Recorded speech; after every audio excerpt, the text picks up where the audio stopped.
¿Cuál es la mejor solución para ayudar a los países en donde hay extracción de los recursos minerales? Más pobres, Natural, que más haya pobres, extracción de recursos. donde hay saqueo. Intentar reducir a lo que es absolutamente necesario la extracción, tratar de transformar ya en el país para no exportar las materias brutas, tener un proceso de industrialización, diversificación, porque incluso tú tienes países, México exporta petróleo e importa gasolina de Estados Unidos y tuvo que comprar refinerías en Estados Unidos para, entonces, imagínate, ¿no? Pero África exporta petróleo y hay 2 refinerías en todo el continente subsahariano, en Nigeria, y se destruye la naturaleza. Entonces, reducir, aumentar el precio, por supuesto, aumentar las tasas sobre las exportaciones y, claro, privilegiar otro tipo de producción. Y, por ejemplo, la soberanía alimentaria. Porque lo que está demostrando es, en mi entrevista de ayer en la jornada, la guerra entre Ucrania y Rusia provocó un aumento de los precios de los granos totalmente especulativo, porque todavía no había problema de cosecha en Ucrania o Rusia, era especulativo, pero ahora vamos a tener un problema y se va a empezar con Egipto. Egipto importa 90% de sus granos de Ucrania y Rusia. Egipto hay 100 millones de habitantes. Y claro, se convenció a Egipto de exportar algodón, de exportar otro tipo de producto, y la gente no come algodón, come grano. Y entonces el tema es decir que los países tropicales y demás países tienen que asegurar su soberanía alimentaria y que hay que sostener la economía campesina, familiar, orgánica. Eso sí es cierto.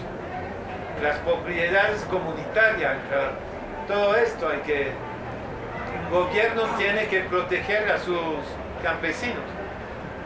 El gobierno de México tendría que denunciar el Tratado de Libre Comercio con Estados Unidos, porque después de 94 vino a México el maíz de Estados Unidos y compete con los productores campesinos del sur de México, y eso hay que protegerlos y producir todo el maíz necesario al consumo de la población mexicana sin tener que importar, y entonces ser protegido de estos choques externos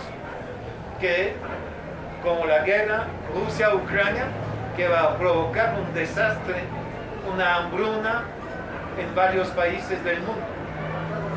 No sé si respondí a tu pregunta. Pero explíqueme si se va a tener la tecnología para Sí, claro, pero sí, es posible tener un gobierno que quiere tener acceso a las tecnologías, pueden tenerla.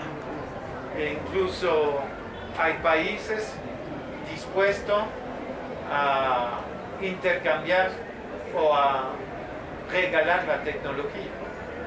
Cuba lo está haciendo a nivel de farmacéutico, y es importante. Que para mí también América Latina tendría en lugar de esperar los brazos cruzados una próxima pandemia,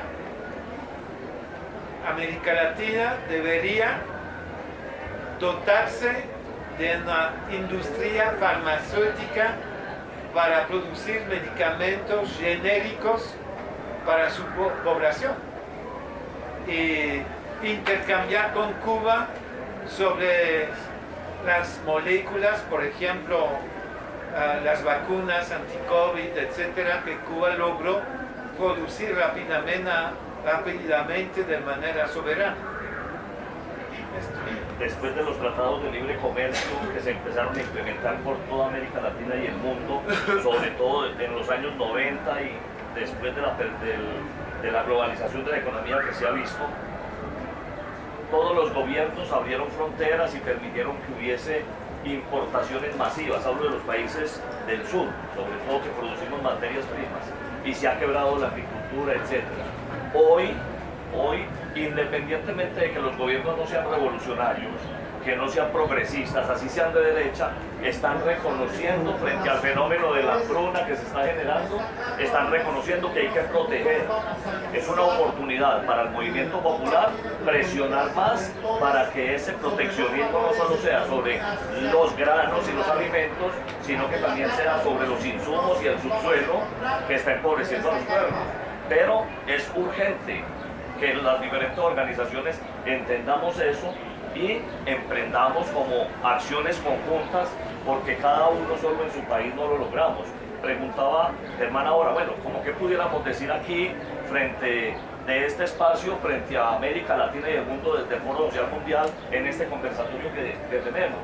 Es que desde acá estamos viendo que hay una necesidad de los pueblos de no seguir luchando aisladamente, sino de buscar articulación de las luchas a nivel continental y mundial para poder presionar a esos gobiernos de derecha o de izquierda, no importa, a que saquen adelante los proyectos de dignificación de la humanidad y del ser humano como tal.